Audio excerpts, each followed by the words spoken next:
Le 6 juin 1944 débute la libération de l'Europe. Après 5 années de conflit, le débarquement tant attendu en France a lieu. C'est l'opération Overlord. 2000 navires, donc plus de 800 navires de guerre et 12 000 avions. L'objectif des Alliés est d'ouvrir un nouveau front à l'ouest de l'Europe pour briser le Reich une fois pour toutes. La plus grande armada jamais rassemblée vient d'entrer en action.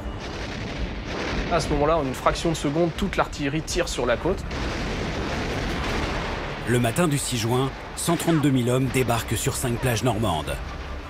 Omaha et Utah Beach pour les Américains, Juneau pour les Canadiens, Gold et Sword pour les Britanniques. 10 000 soldats alliés vont mourir ce jour-là, Américains, Canadiens, Anglais pour la plupart. Mais ce que l'on oublie souvent, c'est qu'il y avait parmi eux des Français. Bon, t'es heureux. On allait rentrer chez nous.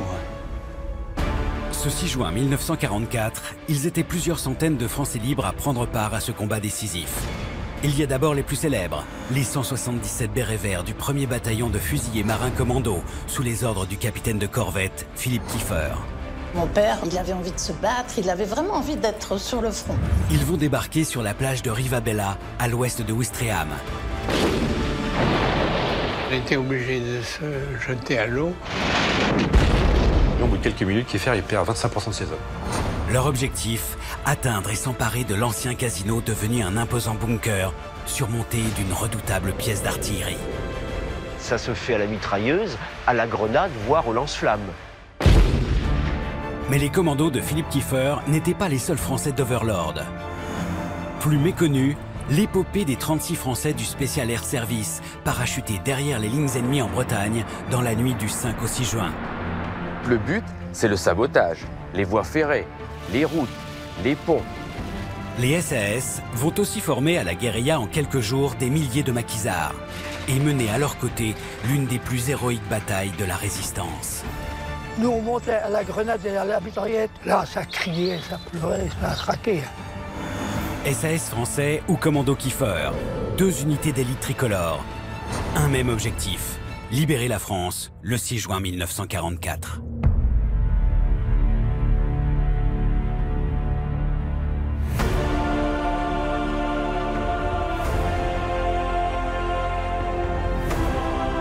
C'est le cœur serré que je vous dise aujourd'hui qu'il faut cesser le combat.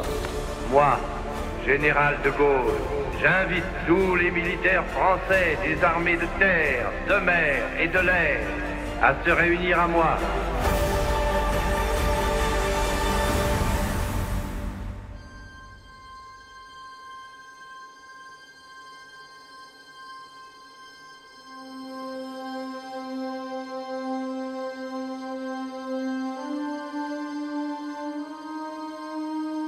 Ces Français du jour J partagent tous un point commun, celui de ne pas avoir accepté la défaite, l'humiliation de juin 1940. Ils ont vu l'exode massif, les 10 millions de civils, femmes, enfants, vieillards, sur les routes, fuyant l'avancée fulgurante de la Wehrmacht.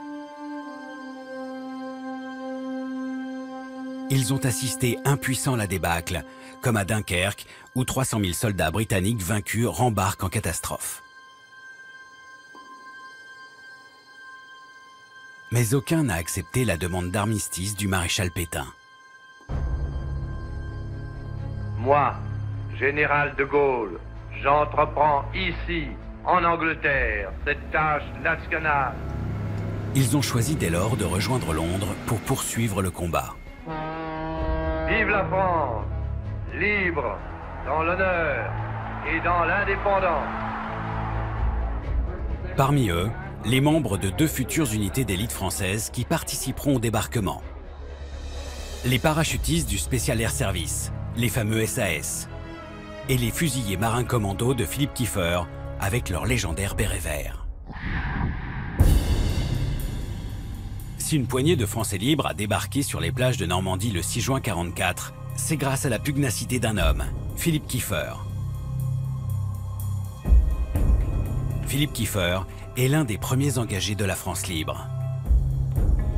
En juillet 1940, lorsqu'il arrive en Angleterre, il a 40 ans. Il est affecté aux forces navales en tant que quartier-maître. Son passé et ses expériences professionnelles ont fait de lui un homme polyglotte très utile au sein d'un état-major. Comme il parlait couramment l'anglais, l'espagnol et le français, il a été en fait engagé comme officier-interprète, sous-officier-interprète. Petit à petit, il avait envie de combattre. Mon père, c'était un homme, c'était un grand sportif, il avait envie de se battre, il avait vraiment envie d'être sur le front. Philippe Kieffer rêve de quitter ce poste statique d'état-major pour rejoindre le front. Un événement va le décider à passer à l'action. En mars 1941, il y a un raid très médiatisé qui est le raid sur les îles Lofoten, où les commandos britanniques vont faire vraiment un coup d'éclat. C'est l'une des premières opérations commando de l'histoire. Un raid surprise pour couler des navires de ravitaillement et détruire des usines stratégiques.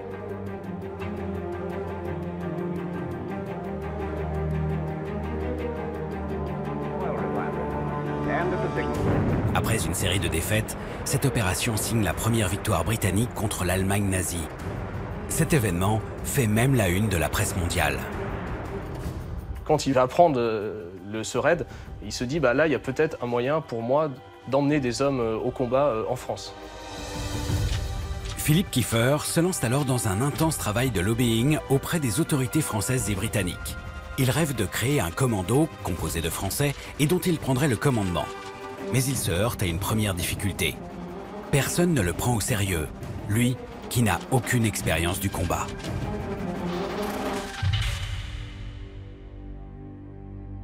Il n'a aucune légitimité. Déjà, Kieffer, c'est un type qui n'a aucune expérience militaire. Il n'a pas fait son service militaire, il arrive en 40, il a jamais manié une arme. Avant-guerre, c'est un personnage à milieu de ce qu'il va devenir. Il est né à Port-au-Prince, en Haïti. Son père était alsacien, qui s'était réfugié suite à l'annexion par l'Allemagne. Il passe son enfance en Haïti, il va faire une partie de ses études à Jersey. Et il est l'essentiel de sa carrière, il est banquier. Il travaille pour des banques américaines en Haïti, au point qu'il va devenir, en 1928, le vice-président de la Banque nationale de la République d'Haïti. Après plusieurs mois de tractation, l'ancien banquier reçoit en août 1941 l'autorisation du commandement français de combler la légitimité qui lui manque. Il part en formation chez les Royal Marines britanniques. Il va là tout apprendre du combat. Kieffer, après ses 6 mois de stage où il s'est illustré, est devenu officier fusilier. Et il n'a rien oublié de son projet de former un commando français. Il a commencé de manière un peu officieuse à arpenter les dépôts de la marine, les dépôts de l'armée de terre où des Français libres attendent d'être affectés. Et donc pour chercher des volontaires, tout simplement, des premiers volontaires pour créer une compagnie de commando. Ceux qu'il va aller recruter sont ces jeunes volontaires qui ont rejoint la France libre et attendent avec impatience comme lui de combattre. Tous y trépignaient pour partir. Ils disaient, mais c'est dingue quoi, on est là, la guerre nous attend et on ne peut pas partir faire quelque chose pour notre pays, c'est fou. Il faut bien comprendre qu'en 41, 42, plus personne ne les attend, ces gens-là. Les principales unités sont parties déjà combattre. Les fusiliers marins sont partis au Liban, en Syrie ou ailleurs. Et donc dans les casernes, il reste des gens là, qui viennent de se rallier au général de Gaulle, mais on ne sait pas trop quoi leur faire. Fin 1941. Après 1 an et demi d'acharnement, Philippe Kieffer reçoit le feu vert pour former sa première compagnie de commando. Mais il n'est pas au bout de ses peines. Car cette compagnie doit suivre désormais les stages commando.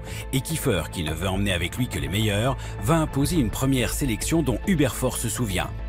À 103 ans, il est l'un des 4 survivants du commando qui débarqua le 6 juin. C'était très difficile pour entrer au commando. Sur 100 qui se présentaient, il y en avait quelquefois 10 ou 15 qui étaient pris. En avril 1942, cette première compagnie est enfin constituée.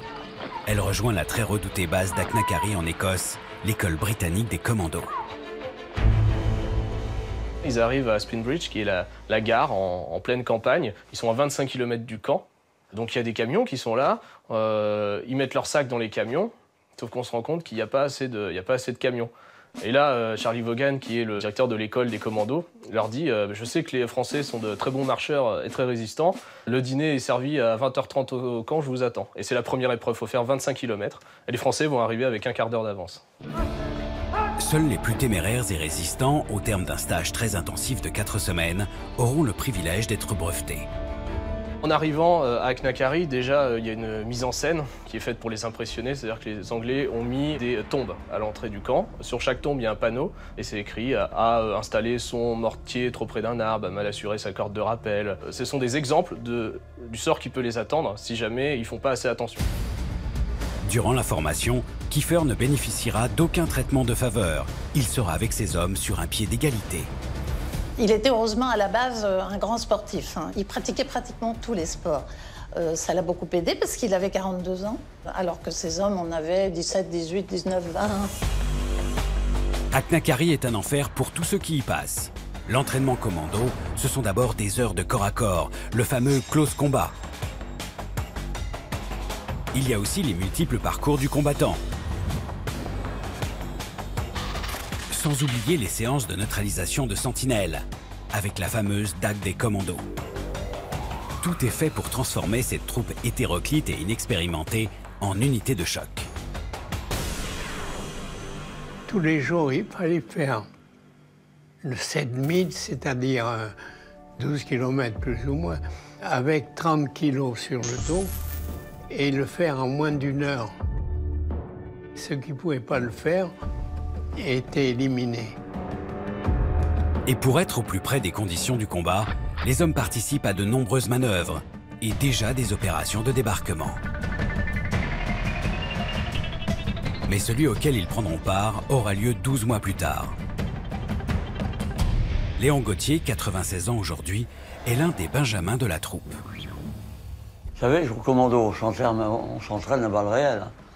Ça vous passe au-dessus de la tête, avec des balles traçantes, des obus qui font beaucoup de bruit, qui ne sont pas dangereux, mais qui font beaucoup de bruit. Et on était très entraînés.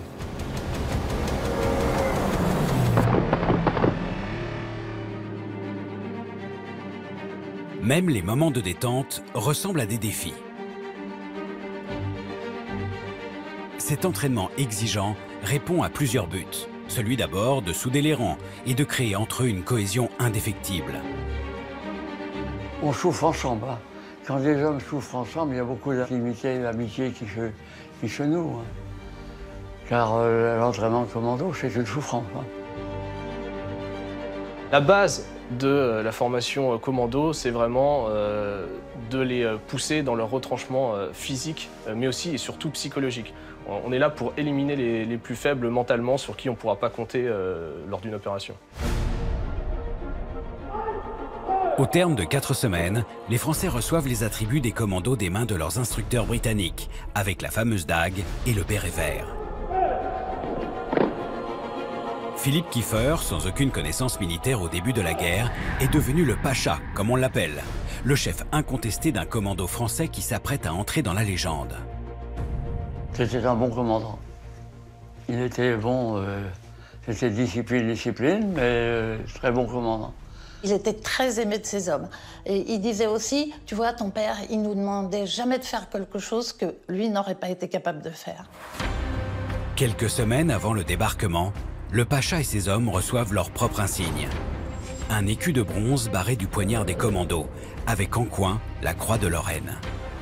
Ils forment désormais le 1er bataillon des fusiliers marins commandos, qui est placé sous commandement anglais. Leur chef est l'un des plus prestigieux officiers de Sa Majesté, Lord Lovat. C'est pas sous commandement britannique, moi j'étais sous commandement français. C'est Kiefer qui était sous commandement britannique qui prenait les ordres. Et nous, on n'avait rien à voir avec les officiers britanniques. En cette fin de mai 1944, chacun des hommes le presse.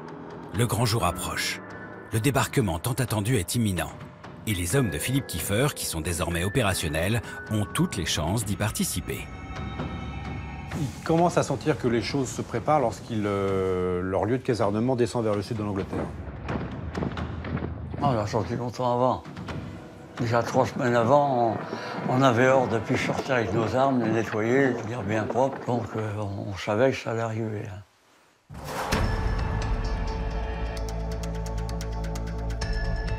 À partir du 25 mai 1944, les commandos français sont conduits au camp de Titchfield, où on va les mettre au secret. Et à partir de ce moment-là, ils ne pourront plus sortir. On n'avait pas le droit, naturellement, de d'avoir le moins de contact avec l'extérieur, sous peine de se faire tirer dessus par les sentinelles. Les Anglais convoquent Kiefer et les cadres de son bataillon. Les hommes de la troupe sont, eux, tenus à l'écart. Les officiers et les sous-officiers sont mis devant des cartes anonymes du débarquement, donc où les lieux sont renseignés par des noms de code. Sauf que dans cette unité, il y a beaucoup de Normands. Et les Normands, quand ils vont voir le double estuaire de l'Orne, qui est le seul double estuaire de France, tout de suite, ils vont prendre ce qui se passe. Ils ont dit on débarque à Ouistreham. Alors quand ils ont dit ça, on a reçu les recommandations des officiers britanniques de ne pas le divulguer à nos camarades britanniques. S'ils doivent rester silencieux, c'est pour garder ce secret que le haut commandement allié cultive depuis des semaines. Eisenhower mise sur la surprise. Les Allemands attendent le débarquement dans le Nord-Pas-de-Calais, pas en Normandie. La moindre fuite pourrait faire capoter l'une des plus vastes et audacieuses opérations militaires de tous les temps, le débarquement du 6 juin 1944.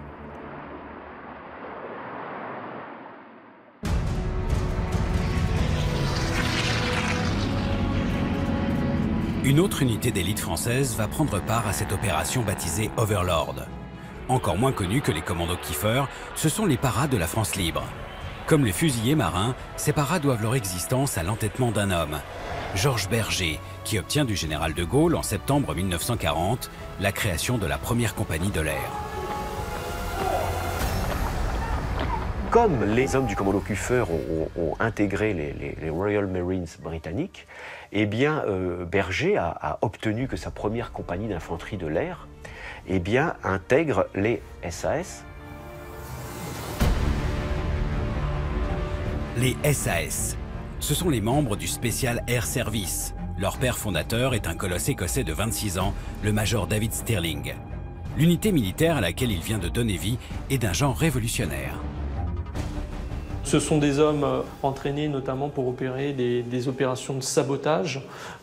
C'est la technique, on appelle ça du hit and run, qui est la technique des commandos aussi, c'est-à-dire on frappe et on disparaît ensuite. Les premières missions sont menées en Afrique. En toute petite équipe de 3 à 5 personnes, les SAS qui ont troqué leurs uniformes pour des tenues moins réglementaires mènent des raids très audacieux, toujours derrière les lignes ennemies. Stirling a conçu ce concept de jeep surarmé de mitrailleuses anti-aériennes qui parcouraient des centaines de kilomètres, qui en pleine nuit s'introduisaient sur les bases aériennes allemandes, faisaient feu de toutes leurs mitrailleuses et avaient intérêt à repartir le plus vite possible. David Stirling a très vite voulu intégrer au sein du Special Air Service les paras français, qui se sont illustrés dans des opérations coup de poing, surtout en Libye et en Tunisie. Dès leur entrée chez les SAS, Stirling leur confie leur première mission en Crète, à Héraclion. On est sur une mission type effectuée par les SAS. Arrivés en sous-marin, un petit groupe de SAS, dont 4 Français commandés par Berger lui-même, parvient à faire sauter l'une des plus importantes bases de la Luftwaffe. C'est un fait d'armes retentissant pour les Français et un revers pour les troupes de l'Afrika Korps de Rommel, qui comptaient sur cette base pour leur ravitaillement. Grâce à leur opération coup de poing, en Afrique du Nord, plusieurs grandes figures de SAS français s'illustrent.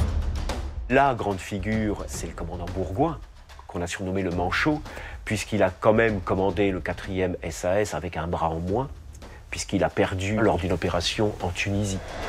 Autre héros, le lieutenant Pierre Marienne, qui avec ses hommes excelle dans la discipline maîtresse des SAS, le parachutisme. Marienne a ravi aux Américains le record de vitesse de saut, 7 secondes pour propulser 20 hommes hors de l'avion.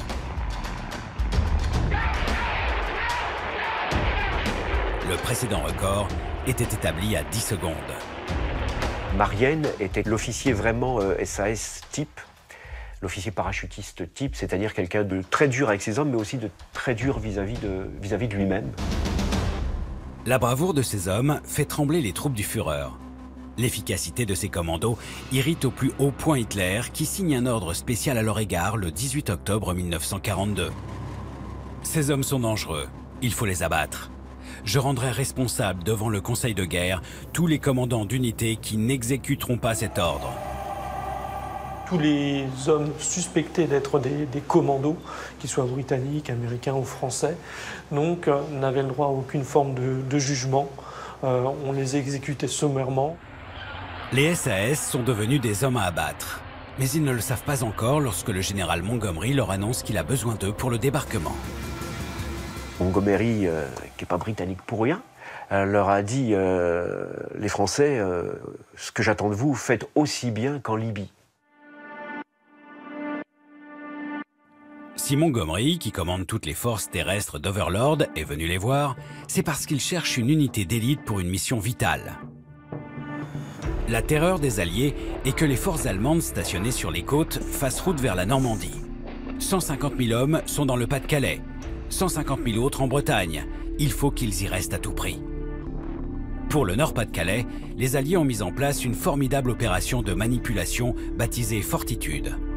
Tanks gonflables, armées fantômes et fausses informations ont pour objectif de laisser les troupes allemandes stationnées dans le nord en alerte. Pour la Bretagne, les Alliés ont prévu de parachuter des SAS français par petits groupes pour saboter les voies de communication et mener des embuscades, afin de retarder le départ des Allemands vers les plages.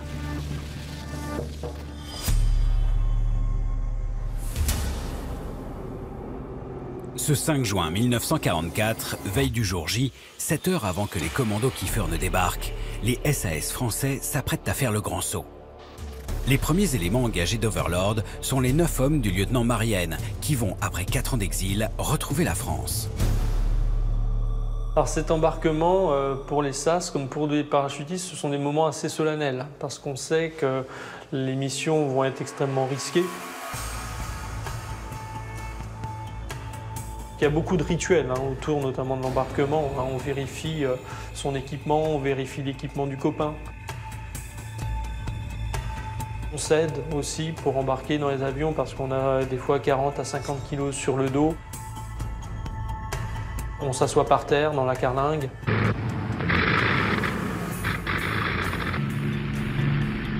Et puis justement le temps du vol, on regarde dans les hublots, on essaye de voir ce qui se passe à l'extérieur.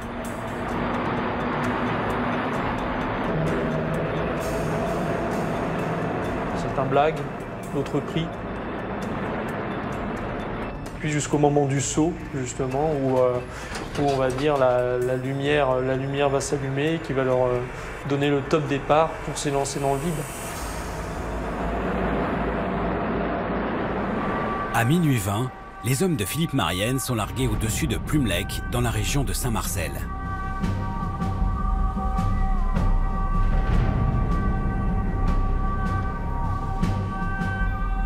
Ce qu'ils ignorent, c'est que leur parachutage à proximité de ce moulin ne passe pas inaperçu.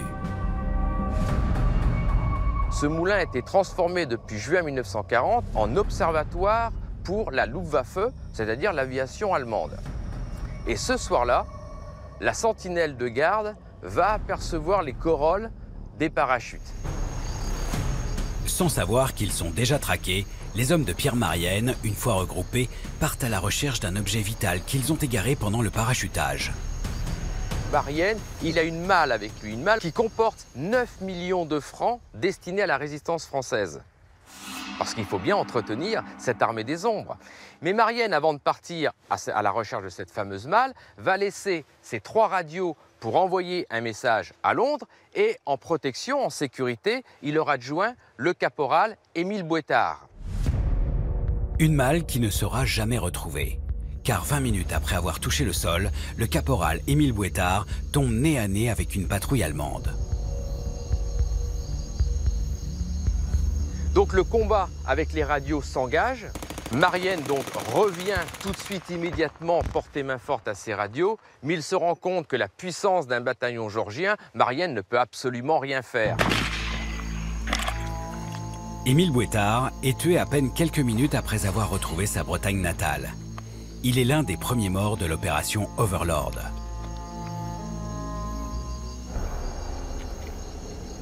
La mission commence mal pour Marienne et ses hommes qui prennent la fuite et trouvent refuge dans une bergerie afin d'y passer la nuit en sécurité.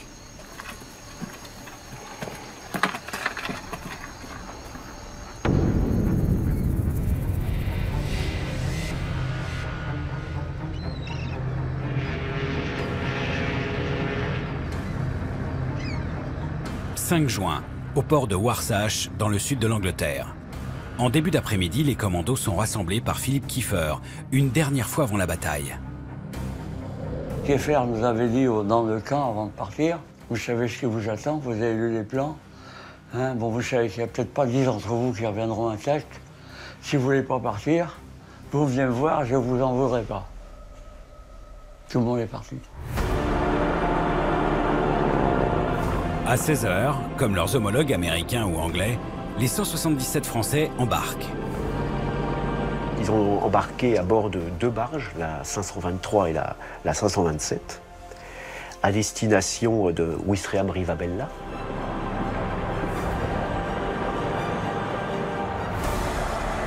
En passant devant chaque bateau qui était là, où il y avait des types qui attendaient pour le débarquement, qui nous ont acclamés au passage.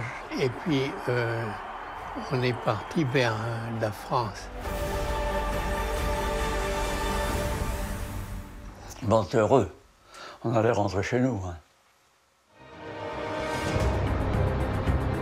La plus grande armada jamais rassemblée vient de quitter l'Angleterre. 7000 bateaux se regroupent d'abord autour de l'île de Wight avant de foncer vers la Normandie.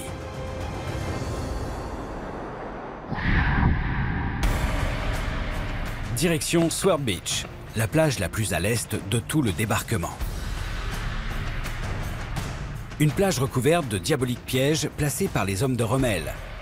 Obstacles anti-chars, barbelés, champs de mines. La mission des commandos, s'emparer de l'ancien casino de Ouistreham, devenu un important bunker, surmonté d'un canon qui menace le débarquement des troupes.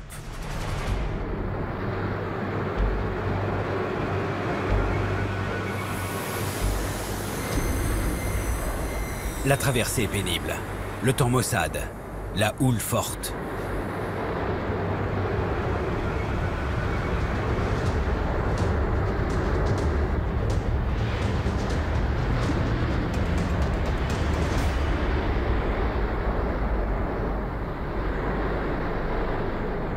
Vers 4 h, 5 h du matin, on nous a fait archer une soupe auto-chauffante. La mienne était à la tortue, je l'ai foutue par-dessus bord, c'était dégueulasse. Vers 5 h, tous les bateaux stoppent brutalement. « 200 navires de guerre ouvrent le feu en direction des côtes. Au même moment, 620 bombardiers vrombissent vers les positions allemandes.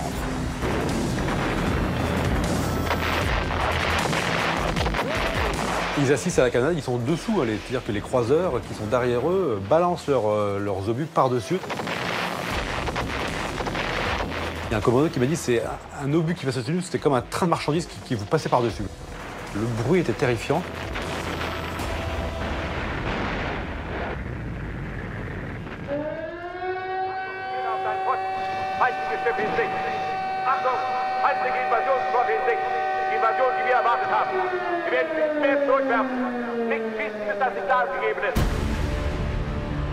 7h10. Les 28 800 soldats, britanniques pour la plupart, ont repris leur mouvement vers Sword Beach. À quelques centaines de mètres au large de cette plage, le commandant anglais s'adresse aux Français. Le lieutenant-colonel Dawson, qui commandait le commando numéro 4, dont faisait partie le commando Kieffer, eh bien, par délicatesse, a laissé les 2 barges françaises prendre un peu d'avance. Par exemple, monsieur les Français, à vos honneurs. Vous avez pris ça comment? Ah bien. Une grande fierté? Mais j'espère, oui.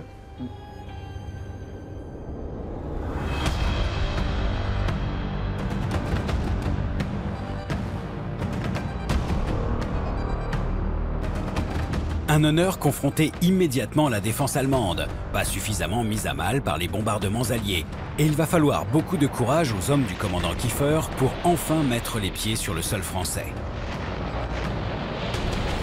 À 7h30, les 2 barges, avec nos 177 Français à bord, touchent enfin les côtes de France. Quand ils arrivent sur la plage, il y avait une unité qui devait, le 2e bataillon du East Yorkshire Regiment, devait débarquer et ouvrir une brèche dans les barbelés, dans le champ de mines. Sauf que ce bataillon s'est retrouvé face aux canons allemands, aux mitrailleuses, et ils vont être littéralement décimés. Ce qui fait que quand les Français arrivent sur la plage, la brèche n'est pas ouverte, mais il y a un char qui est en feu et il y a plein de cadavres sur la plage. Sur la plage, malgré les blessés, les obstacles et le déluge de feu, les hommes n'ont qu'un seul devoir. On a couru, on avait ordre de courir sur la plage. Plus vous approchez des blocos, plus le tir se restreint. Quand vous êtes sur le mur du blocos, c'est vous qui avez la vie belle. Hein. Vous lancez les grenades par les meurtrières. Hein. Il faut bien savoir que les Français débarquent, mais derrière eux, 3 minutes, 4 minutes derrière, ça arrive aussi. Donc il y a des 3e, 4e vagues, donc ça va très vite. Donc il ne faut pas rester sur la plage pour ne pas l'encombrer. Manque de chance pour les commandos de Philippe Kiefer. Un obus a touché de plein fouet l'avant de la barge 527, détruisant les 2 passerelles et blessant plusieurs personnes, dont les officiers. Hubert Faure était à l'intérieur de ces barges de débarquement. On était obligé de se jeter à l'eau. Il y avait beaucoup de blessés. Et moi, j'ai perdu, là, sur la plage, tout de suite, j'ai perdu toute une section.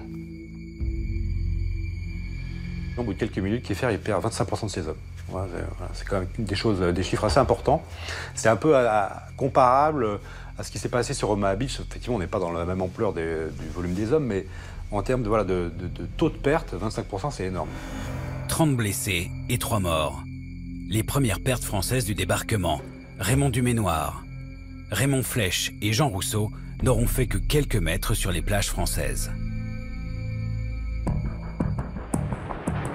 Les bérets verts en file indienne foncent désormais vers le haut de la plage, un champ de mines.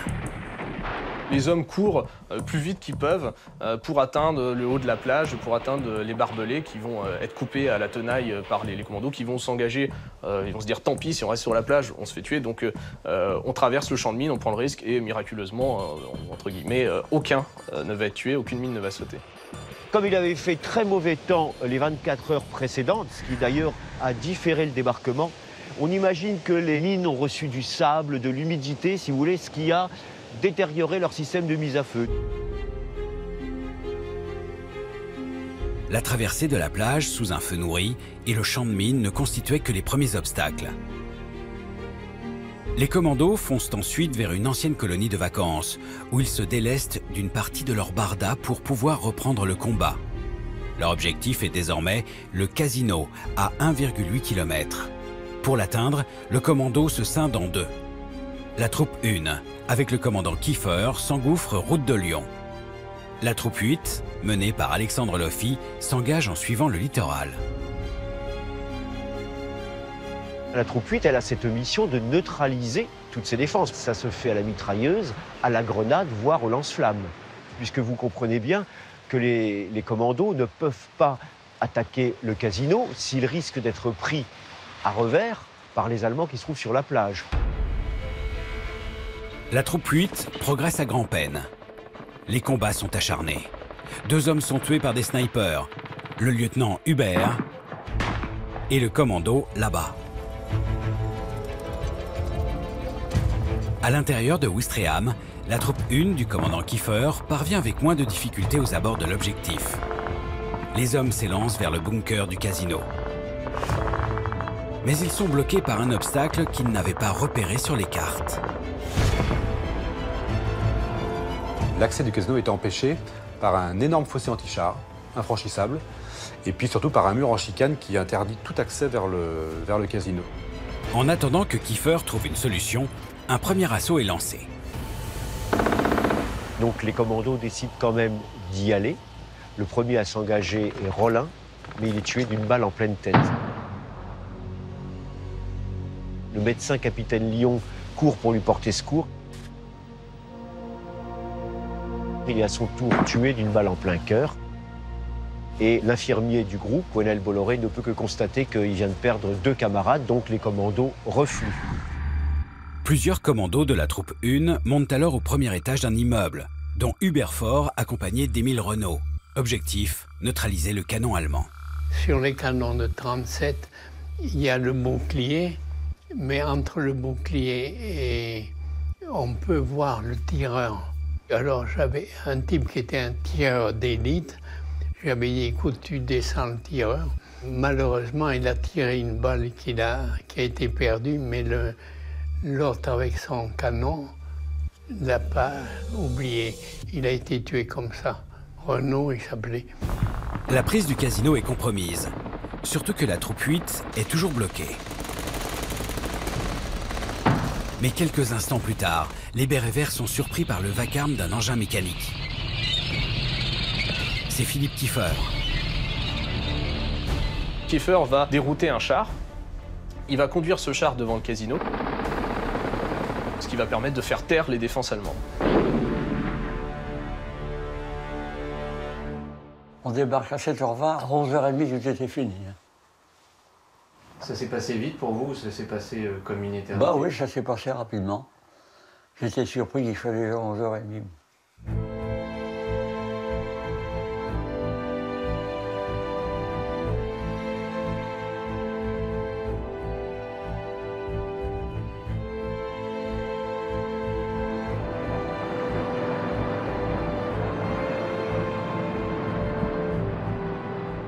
Comme 35 de ses hommes, ce 6 juin, Philippe Kieffer a été blessé 2 fois. D'abord à la cuisse sur la plage, puis à l'avant-bras devant le casino. Il a pris des gros risques, mais bon, c'était un homme qui prenait des risques. Je pense que mon père, la bataille, le combat, il était dedans vraiment à fond. Grâce à la prise du casino, le reste des troupes va pouvoir prendre pied sur le sol de Ouistreham en toute sécurité.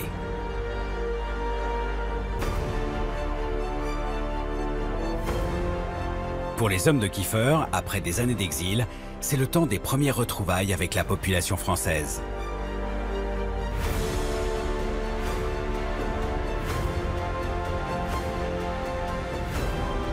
Dans Ouistreham, là, quand on a rencontré les civils, bien sûr, il y en a qui ont essayé de nous parler en anglais. On leur a dit, vous fatiguez pas. On a appris le français en Angleterre. Ils vous ont pris pour des Anglais oui. bilingues. Oui. On avait franchi les épaules, mais je crois pas qu'ils l'avaient lu. Bref répit, avant de reprendre la route des combats qui seront encore nombreux en ce jour le plus long.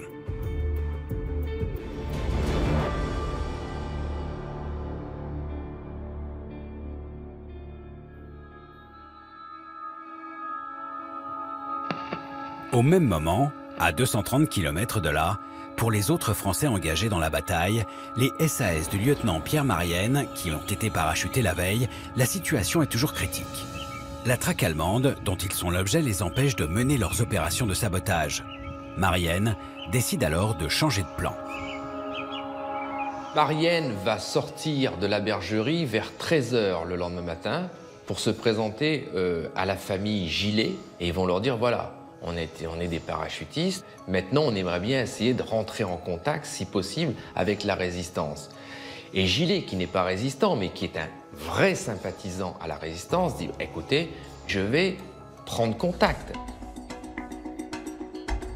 Marienne et ses hommes sont conduits dans la lande bretonne, où ils sont stupéfaits de trouver des centaines de résistants prêts à en découdre.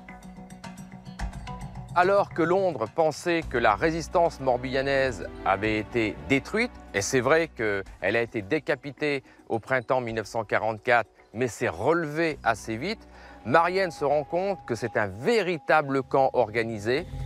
C'est le maquis de Saint-Marcel. Il s'étend sur plus de 800 hectares. Le PC est situé ici, à la ferme de la Nouette.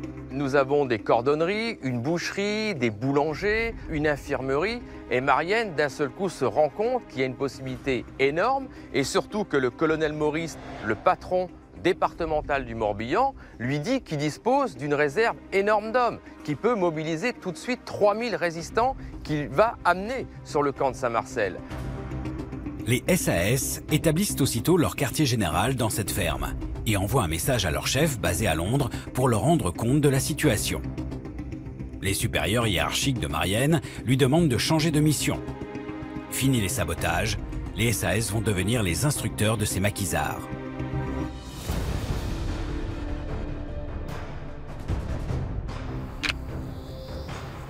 Je renverse mon arme. J'ai mon bloc crosse. Ils vont les former aux rudiments de la guérilla. Montage, démontage des armes.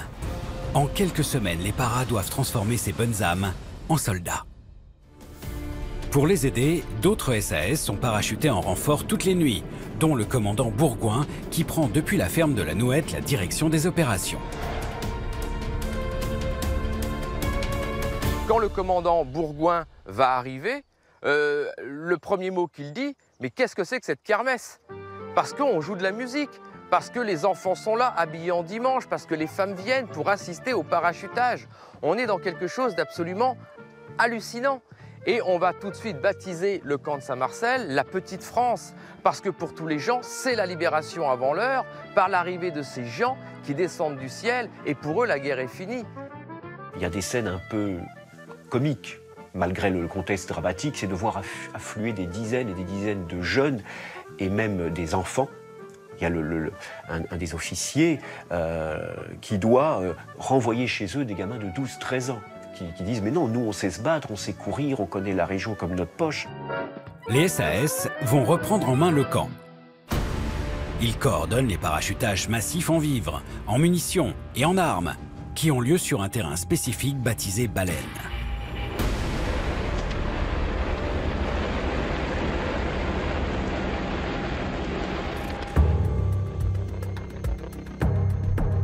Ce sont des fois plusieurs centaines de conteneurs. Il y a une nuit, donc plus de 700 conteneurs vont être largués.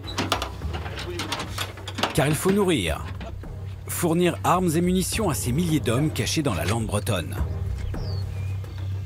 Et dans le même temps, on va commencer justement à mener des opérations de guérilla. Puisque la mission première est d'entraver le mouvement des troupes allemandes. Mais ces opérations de sabotage et ces parachutages à répétition commencent à attirer l'attention des Allemands. Un fait va les décider à déclencher l'offensive.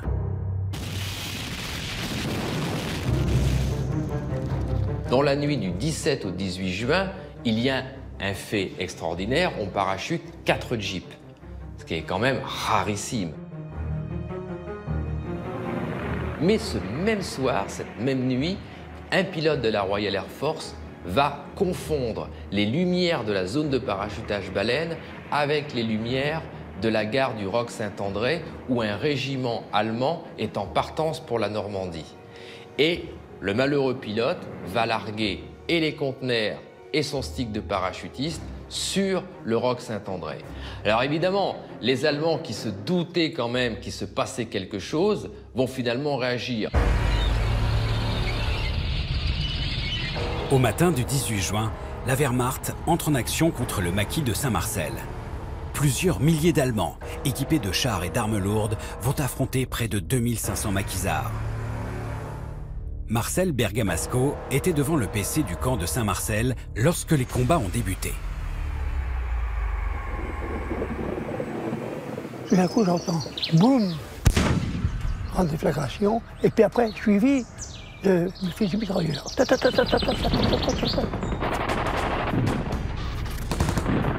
Une longue journée de combat commence.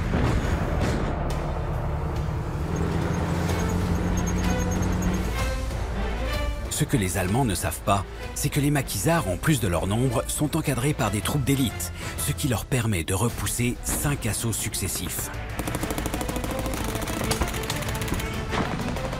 La puissance de feu et la coordination des actions surprennent les Allemands.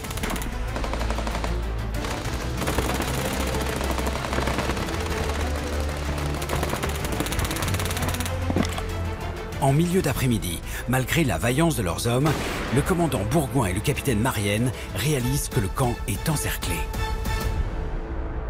À ce moment-là, la pression est très forte sur le camp.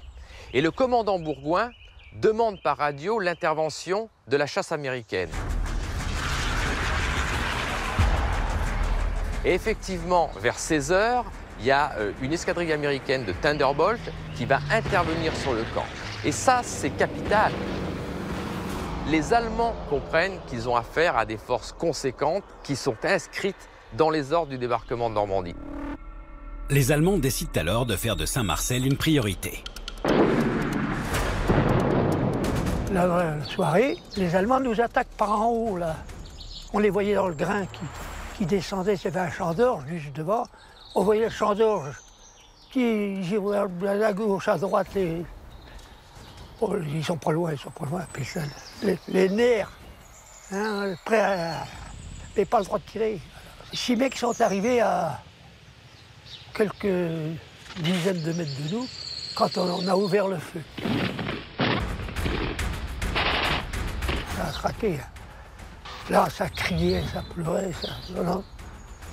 Nous, on montait à la grenade et à la mitraillette ou machin, tout ça, et on criait dans le grain. On arrosait, quoi. L'assaut est repoussé. Mais la situation devient intenable pour les SAS et les maquisards qui ne pourront pas résister à un nouvel assaut. Lorsque la situation vraiment devient critique sur un plan militaire, les maquisards et les SAS vont évacuer la base et finalement lorsque les Allemands se rendent maîtres de la position, il n'y a plus que des blessés finalement qui pour la plupart aussi seront exécutés.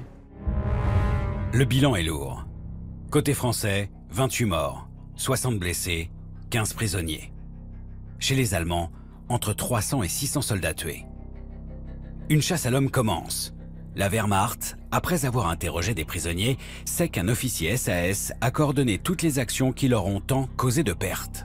Les Allemands recherchent Marienne parce qu'ils savent que c'est le patron. Donc c'est l'homme à abattre. C'est la priorité absolue des Allemands. La traque est confiée à un collaborateur de la première heure, Maurice Zeller. Aidé par la Wehrmacht, il retrouve la trace de Marienne et de ses hommes le 12 juillet à l'aube.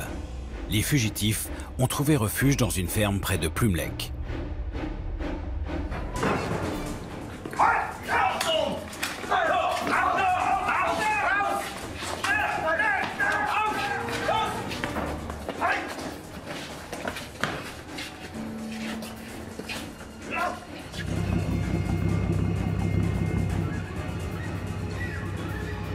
Zeller va alors appliquer à la lettre le décret qu'Hitler avait ordonné en cas d'arrestation de commandos.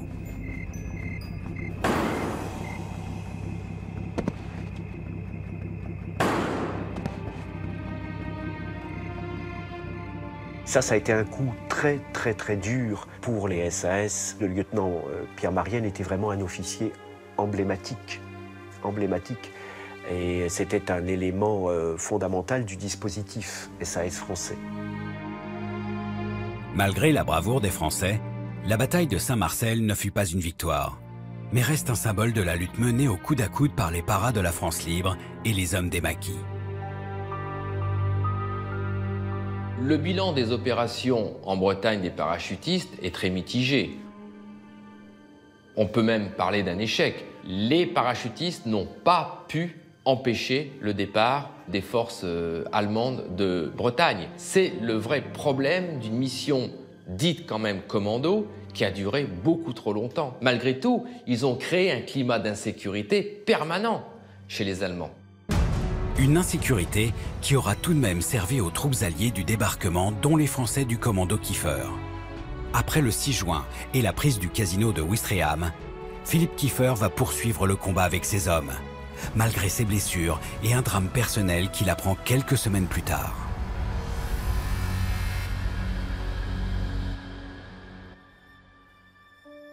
J'ai un frère qui est mort fusillé par les Allemands parce qu'il était dans la résistance. Et il a été fusillé. Mon père a débarqué au mois de juin. Claude a été assassiné au mois d'août. Pour mon père, ça a été terrible aussi. Donc voilà, son seul et unique fils est mort, tué par les Allemands. Dès la libération, le commando de Philippe Kiefer et les unités SAS françaises sont dissoutes. Ces Français du jour J tombent alors pour longtemps dans l'oubli. ce ne sont pas des hommes, en général, qui voulaient absolument des médailles, mais je pense que c'est au moins la moindre chose qu'on leur devait, parce que beaucoup d'entre eux, en plus, ont eu des problèmes de travail après la guerre. Non. Ils sont partis, c'était des enfants. Ils sont revenus, c'était des hommes. Ils n'avaient aucune formation, rien. Beaucoup d'entre eux ont eu beaucoup de mal à se débrouiller dans la vie ensuite. Et ça c'est pas bien. Je trouve que là, la France les a abandonnés. Il n'y a pas que les commandos, tous les Français libres sont tombés dans l'oubli. Hein. Les Français libres qui avaient rejoint De Gaulle des 40, 41, 42, tout ça ont été en oubli. Hein. Que De Gaulle ne fasse rien pour nous, je comprends. Il avait quelque chose à remettre en place, la France. Alors on comprend qu'il n'a pas pu s'occuper de nous. C'est revenu quand qu'on s'occupe de vous? Jamais.